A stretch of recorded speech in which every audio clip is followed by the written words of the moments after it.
দ্বারকাধীশ মন্দির মথুরার প্রমুখ মন্দিরের মধ্যে এই দ্বারকাধীশ মন্দির হলো এক অন্যতম মন্দির।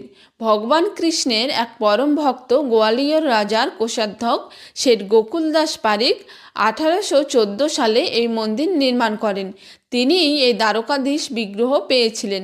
এই বিগ্রহ পাওয়া নিয়েও একটি গল্পকথা প্রচলিত রয়েছে। সেটি হলো শেঠ গোকুলদাস গোয়ালিয়র রাজার কোষাধ্যক্ষ থাকাকালীন এক সময় রাজার সঙ্গে নাগা সাধুদের একটি ঝামেলা হয়।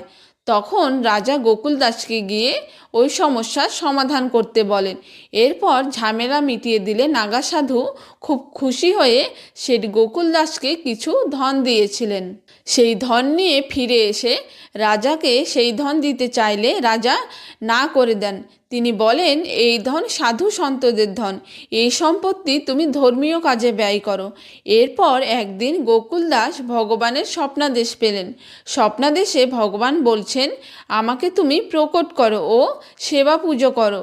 ভগবানের স্বপ্নাদেশ পেয়ে গোকুলদাস পারিক গোয়ালিয়রে একটি স্থানে মাটি খনন করে ভগবান দ্বারকাধীশের বিগ্রহ প্রকট করেন।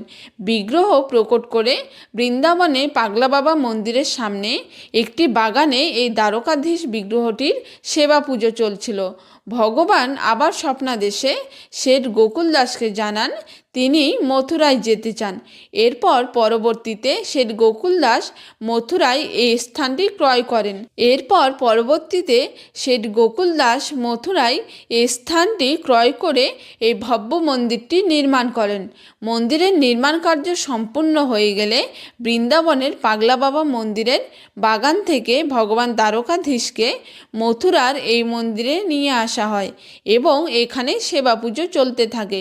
বলা হয় শ্রীকৃষ্ণ সমস্ত গোকুলবাসী ও মথুরাবাসীর কাছ থেকে বিদায় নিয়ে এই স্থান থেকে দ্বারকার উদ্দেশ্যে রওনা হয়েছিলেন। যমুনা নদীর তীরে অশ্বকুণ্ডা ঘাটে রয়েছে এই সুবিশাল ভব্য মন্দির। দুতলা বিশিষ্ট এই মন্দিরে দর্শনীয় হল দ্বারকাধীশ রূপে বাল শ্রীকৃষ্ণ। গর্ভগৃহের সামনেই রয়েছে শ্রীকৃষ্ণ ও রুক্মিণী দেবীর বিবাহ মণ্ডপ ও গিরিরাজের মন্দির। এখানে একটি মান্যতা রয়েছে, যাদের সন্তান হয় না তারা সন্তান প্রাপ্তির জন্য এখানে মানত করেন। মানত পূর্ণ হলে গর্ভগৃহের পেছনে গোবর দিয়ে স্বস্তিক চিহ্ন এঁকে দিয়ে যান। এই মন্দিরে ঝুলন, জন্মাষ্টমী, হোলি খুব জাঁকজমকভাবে পালন করা হয়।